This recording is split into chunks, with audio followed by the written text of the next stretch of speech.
being very, the father of Krishna being very humble, Nanda Maharaj addressed Gargamuni as one of the great authorities in astrological science. And he foretold, he was coming to foretell, but he also addressed him as the greatest of Brahmanas. So he says here, Nanda Maharaj also addressed Gargamuni as the best of Brahmanas. A Brahmana is one who is expert in the knowledge of the Supreme. Without knowledge of the Supreme Absolute, one cannot be recognized as a Brahmana. The exact words used in this connection is Brahmavidam, which means those who know the Supreme very well. And Gargamuni knew Krishna intimately.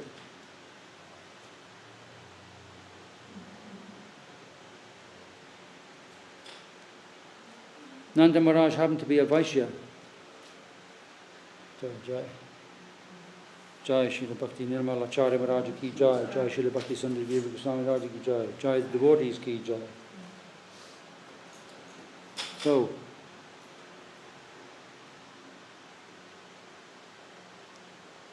he understood many things about the birth and explained to them the difficulties. So, he therefore offered his two foster sons, namely Krishna and Balaram, to him to purify. But this is Vedic tradition, right? He agreed that not only those boys, but all human beings just after birth should accept a qualified Brahmana as spiritual master. So he became the spiritual master of Krishna and Balaram, and they would take instruction from him. But that's to show us how you should do. So Krishna has a spiritual master, Balaram is a spiritual master, Mahaprabhu is a spiritual master. We must have a spiritual master. This is the only process for understanding spiritual knowledge. It can only be imparted to you by service and surrender to the spiritual master. We know this. I want to emphasize that. Because everything you get, I've got myself, what little I've got, comes from my gurus. No one on the devotees, nothing else. It's the only, and you must honor the Vaishnavas as well. Everybody's working so sweetly here today and yesterday, so much loving service. And I'm thinking I'm just useless, disabled old man, and I get the privileged position of being able to speak. But it's by the honor of the devotees and the honor of the Guru, no other reason. You must always understand that. Yeah? I always want to be reminded of that and remind myself. So it's very important.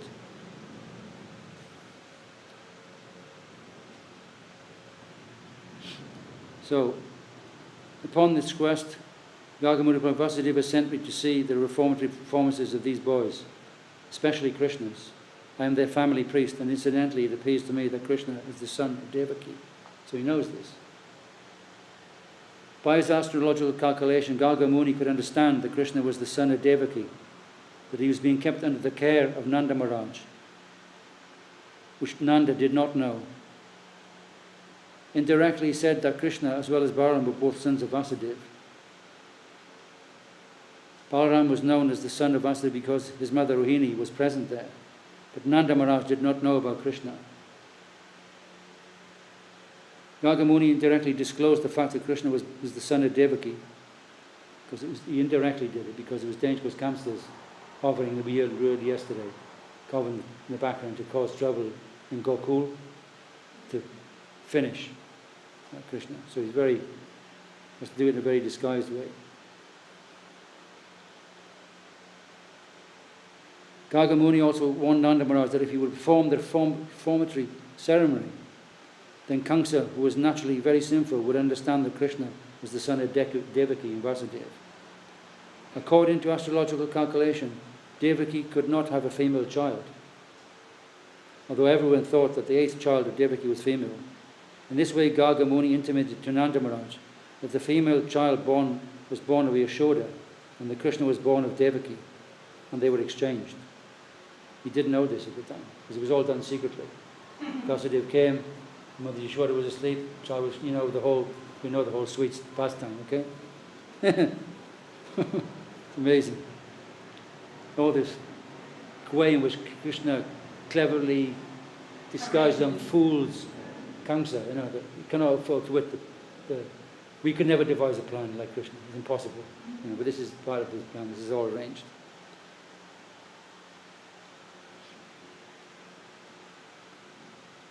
So informed in the child, or Durga, also informed. Yes. In this way, Gargamuni intimated Nanda Maharaj that the female child was born of Yashoda and that Krishna was born of Devaki, and they were exchanged. The female child, or Durga, also informed Kamsa that the child who would kill him was already born somewhere else. Gargamuni stated, "If I give your child a name, and if he fulfills the prophecy of the female child to Kamsa, then it may be that the sinful demon will come and kill this child also after the name-giving ceremony. But I do not want to be responsible for these future calamities." On hearing the words of Gargamuni, Nanda Maharaj said, "If there is such danger, then that it is better not to plan any gorgeous name-giving ceremony. It would be better for you to simply chant the Vedic hymns and perform the purificatory processes." In this way, they begin to hide Krishna's presence from Kamsa. "We belong to the twice-born caste, and I am taking this opportunity of your presence. So please perform the name-giving ceremony without external pomp." So no great, huge ceremony, opulent ceremony happens for Krishna. Just like we, the demons, with their virus, the demon virus, make us not openly celebrate Janmashtami, and even today in a most gorgeous way, in a jubilant way, restricted, what we can do. It's like that. There's a parallel here. Yes? And after that is over, as at Rath Yatra, the commentator on the TV, there was just no crowds or anything, just the Rath Yatra coming, and he was talking about the demon virus. And so this thing will blow over, and then we will be chanting and openly preaching again. And we rely on the Lord for that.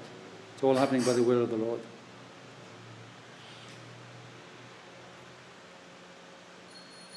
When Gargamuni was so eagerly requested by Nanda Maharaj, he performed the name-giving ceremony as secretly as possible in the cowshed of Nanda Maharaj. In the cowshed.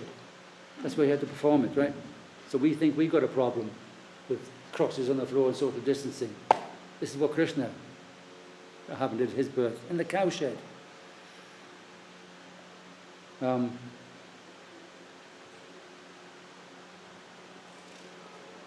So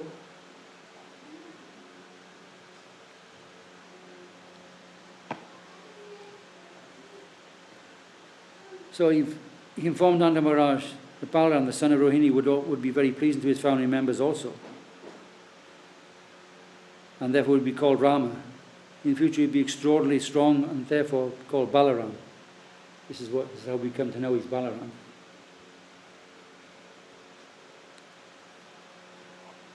Gargamuni said further, "Because your family and the family of the Yadus are so intimately connected and attracted, therefore his name will also be Shankashan." This means that Gargamuni awarded 3 names to the son of Rohini, namely Balaram, Shankashan, and Baladev. So he named them.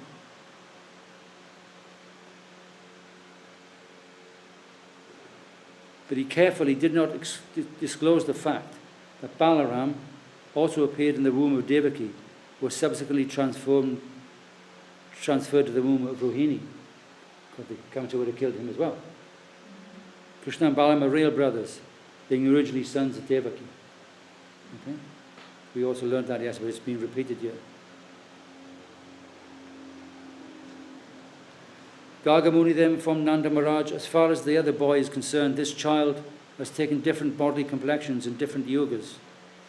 First of all, he assumed the color white, then he assumed the color red, then the color yellow, and now he's assumed the color black. So you know he's indicating here the yellow. It's Chaitanya Mahaprabhu, because he's none different from Krishna. He is Krishna. Besides that, he was formerly the son of Vasudeva. Therefore, his name should be Vasudeva as well as Krishna. We explained what he means that. Also, another meaning of Vasudeva is he on whom the entire creation rests. There's another meaning of that. There's many meanings to Vasudeva.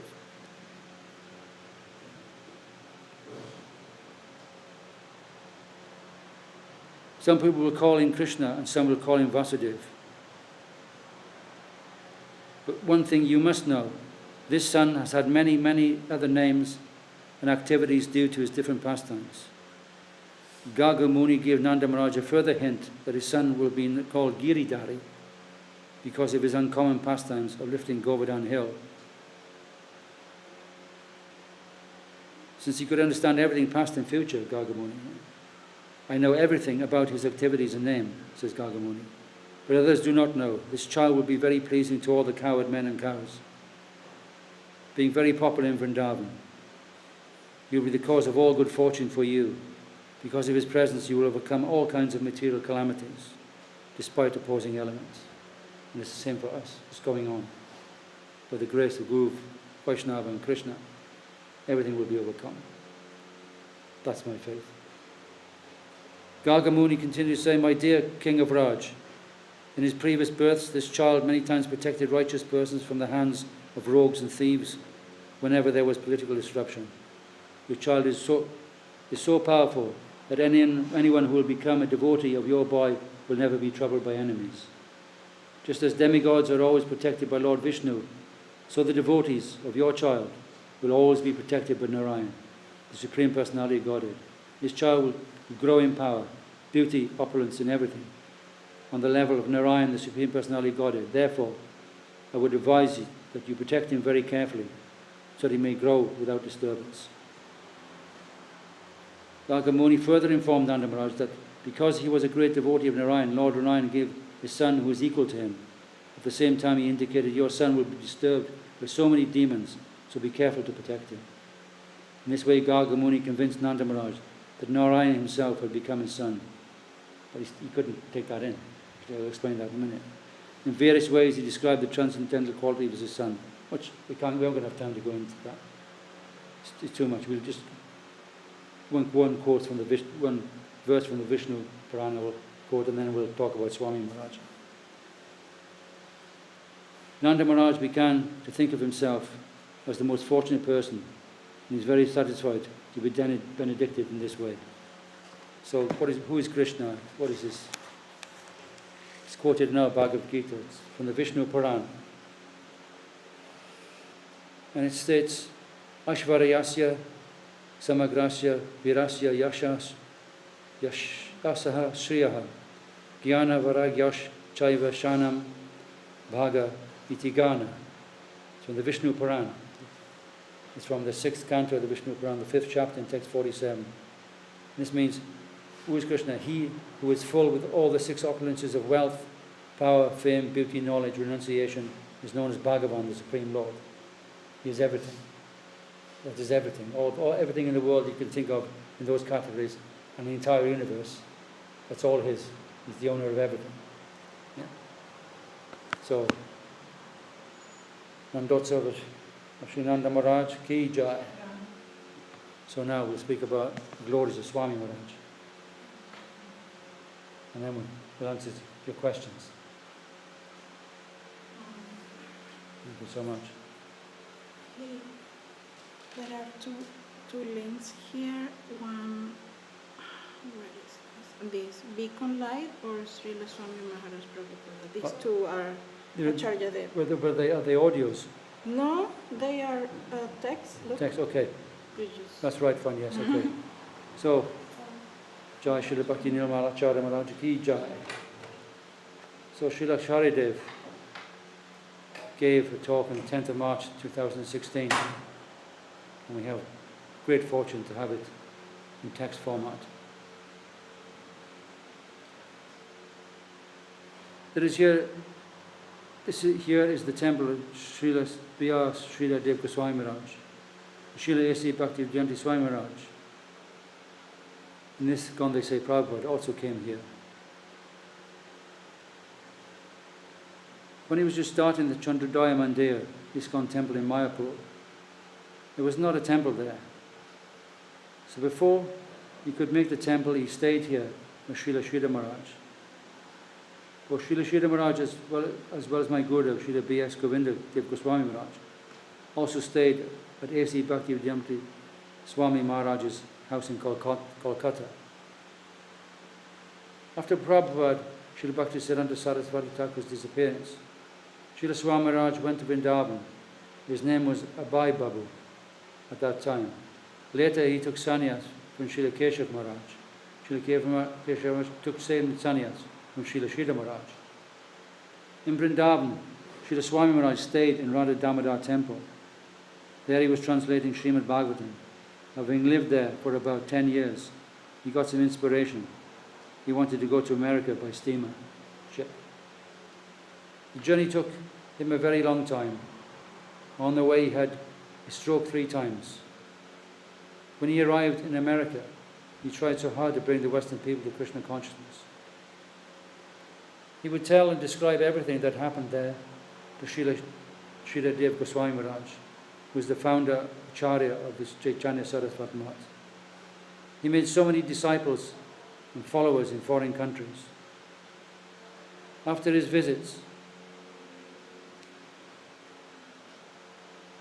to many foreign countries, a lot of foreign devotees and visitors asked Prabhupada Srila Swami Maharaj, when we lose you, after you leave this body and this world, where shall we take shelter?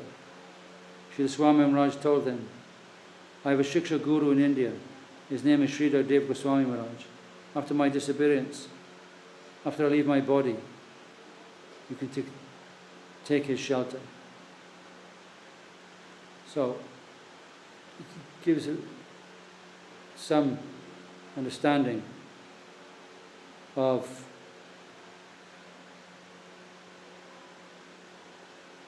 the relationship between Srila Sridhar Maharaj and Srila Swami Maharaj. Srila Swami Maharaj was authorized by Srila Bhaktivedanta Saraswati Thakur to preach in the West. Eventually it came about. And he was alone on the streets of New York for 1 year. And there are other places too, in Boston, he was 1 or 2 other places, but in New York. And he had not achieved, even there 1 year, he had no money, he had very little thing, very little help. And he was actually in despair. And he left his residence in the Bowery. It was a small little flat. And he was on his way back to the offices of the ship, the Jaladuta, the steamship company, whose name I can't remember for the moment, to get a return ticket to India. And he was walking along the road. All of a sudden, a man with glasses, long hair and a beard waved to him, hey, because he could see a Swami walking down the road, and he was interested in Krishna consciousness. And his name at that time was Howard Wheeler. He became Hayagriva Das. And he went over to Prabhupada and said, you're a Swami from India, we're looking for someone to learn from and to teach. He said, what are you doing? And Prabhupada was just like amazed. He said, well, where are you living? Okay, we'll come and see you tomorrow. And like this, it's described in a book, the Hare Krishna Explosion. Wonderful experience. And this Howard Wheeler became Hayagriva Das, and he'd already been to India looking for a guru. And it shows, this Leela shows how the spiritual master is totally dependent upon the Lord also. And the Lord will fulfill the spiritual master's desires. So despite them feeling some despair and thinking he'd failed in his mission, Krishna was not going to allow that to happen. And it's a very sweet Leela. There's so many things you can speak about Swami Maharaj, so many things about, it's impossible to reveal everything. We could talk all day, actually, about his pastimes and his glories. But so humble, he went back to his house, and he didn't know whether the persons were going to turn up at the appointed hour, but they did come. And Howard Wheeler was a journalist, a writer, and he was also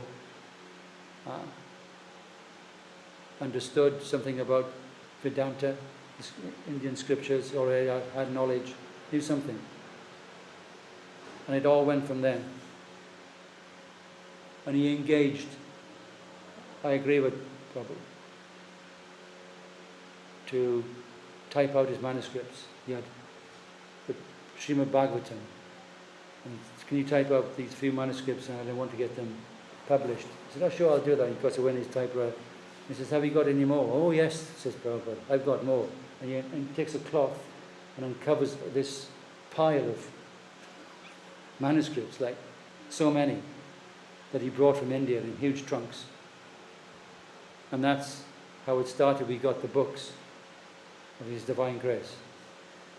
And Hayagriva Das was instrumental in Krishna, that's why even we have to honor him, the Vaishnava, the devotee, as well as Prabhupada, but Prabhupada particularly because he is the surrendered soul to the Supreme Lord. He is non-different from Krishna. And he is attracting, through him, the helpers, the Vaishnavas are being attracted to spread this Krishna consciousness. And without his unfathomable service, I wouldn't be a devotee, you wouldn't be a devotee. And on my own Srila Gurudev, Srila Bhakti Sundar Govinda Dev Goswami Maharaj, he said, Swami Maharaj blasted a tunnel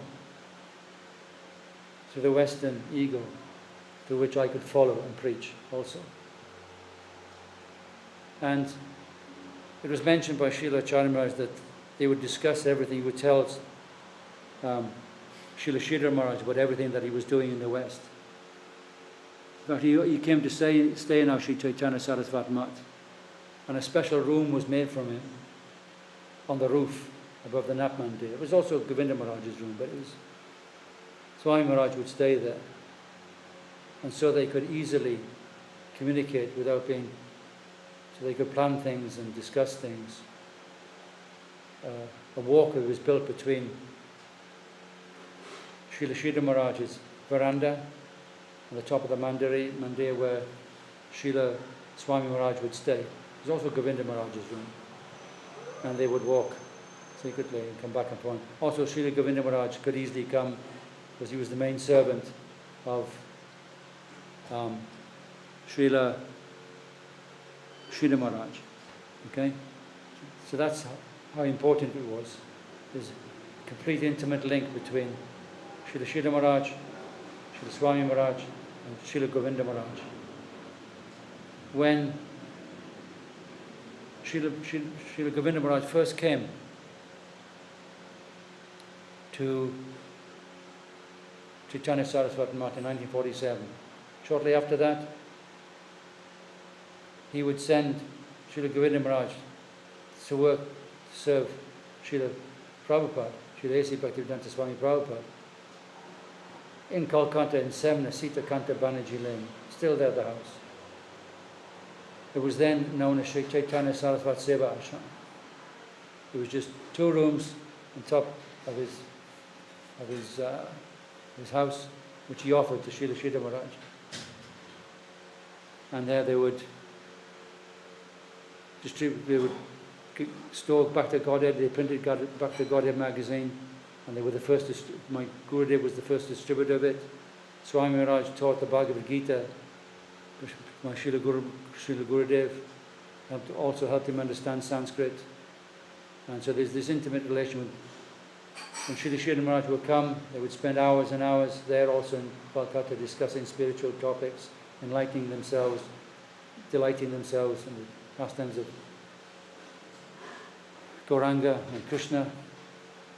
So this is a very intimate relationship. And from the very first, Srila Swami Maharaj was a very enlightened child.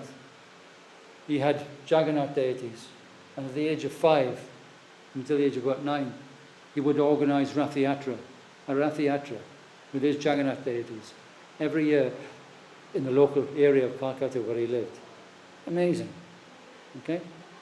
And he would go around and beg alms from people for the ceremony and the prasadam, and everything. Just amazing.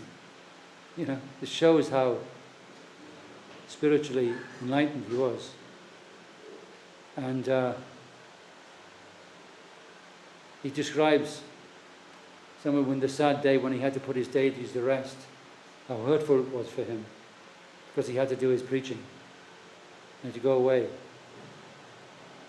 And one other pastime I can mention is Srila Bhaktivedanta Swami Prabhupada's most intimate servant was a lady. She's known as Yamuna Devi. She was the first pujari to Radha Krishna deities amongst the Western devotees. She was his cook, she was his personal servant, she was his secretary. There were others also who were secretaries. And she had such an intimate relationship with Prabhupada. And he would took her to India when he had his World Sankirtan travelling party in India, or about 30-odd devotees, travelling Sankirtan party, spreading Krishna consciousness. He would take her personally to her, just herself, and one or two other devotees, to see potent Vaishnava personalities. And he would take her to his own family home. This is very few devotees got to have this. And she would learn to cook from Swami Maharaj's sister, Pishima, who was devoted to Prabhupada and loved him dearly. And they would joke. He would smile. She didn't understand English, and he would say to Jamuna, she's a bit, she likes Basharam, she's a good cook, and she's saying, she would point to her home. She says it is water. But I say it is fat, and they'd be laughing, and she'd be laughing. Well, she didn't, but she knew what was going on. This wonderful transcendental teasing going between them. And through that, everybody in the West has looked at Yamuna Devi's cookbooks, and that has helped them to understand and to prepare prasadam in a devotional way. They will obviously learn from others as well, but in our mission and our cooks. But it's from Yamuna Devi through Swami Maharaj's preaching mission that this has come about. And so again, the Vaishnavas, Yamuna Devi, Hayagriva, and so many others, we have learned about Krishna consciousness. So we should be we're very, very fortunate to be here today to honour this wonderful preaching mission of Srila Swami Maharaj. We don't know how fortunate we are. It's unfathomable. It's a chintya, inconceivable, that for myself, and I know from amongst others feel this way, that somehow they become devotees. They've somehow been dragged out of the pit of Maya, somehow associating with Krishna, Krishna's devotees. Hare Krishna. Jai Srila Bhaktivedanta Swami Prabhupada Ki Jai. So I'll end the talk there, and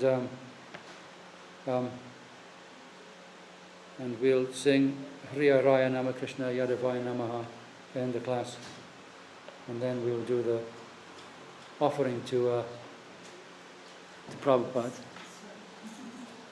A.C. Bhaktivedanta Swami Maharaj.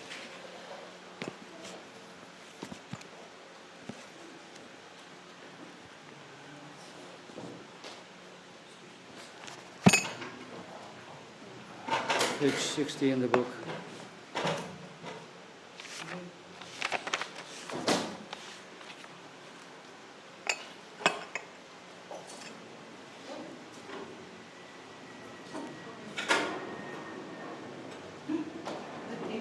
Hriya Raya Nama Krishna Jadavaya Namaha. Hriya Raya Nama Krishna Jadavaya Namaha. Jadavaya Madhavaya Keshavaya Namaha. Jadavaya Madhavaya Keshavaya Namaha.